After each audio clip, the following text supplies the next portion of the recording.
चिपळूणमधील सावर्डे नांदगाव येथे 60 वर्षीय महिलेच्या डोक्यामध्ये सिलेंडर घालून कोण्या अज्ञाताने तिची हत्या केल्याची घटना घडली आहे।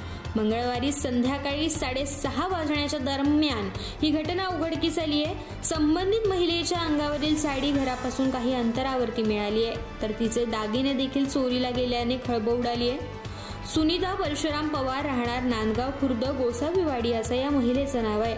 ही महिला घरी एकटीच होती। दहीहंडीच्या उत्सवानिमित्त पती आणि वाडीतील नागरिक बाहेर गेले होते। याच दरम्यान कोणा अज्ञाताने तिच्या घरात प्रवेश करून या महिलेच्या डोक्यात सिलेंडर घालून तिचे दागिने आणि पैसे लुटून तिची हत्या केल्याची घटना उघडकीस आली आहे। संबंधित महिलेच्या अंगावर केवळ परकर आणि ब्लाऊज होता, तर तिच्या अंगावरील साडी ही घरापासून काही अंतरावरती नांदगाव रस्त्याच्या पलीकडे आढळून आली। नांदगाव येथे घडलेल्या या हत्येच्या घटनेची खबर सावर्डे पंचक्रोशीत पसरल्यानंतर गावागावांतून लोक नांदगावमध्ये उपस्थित झाले। महिलेची हत्या झाल्याची पाहून सर्वांना धक्का बसला।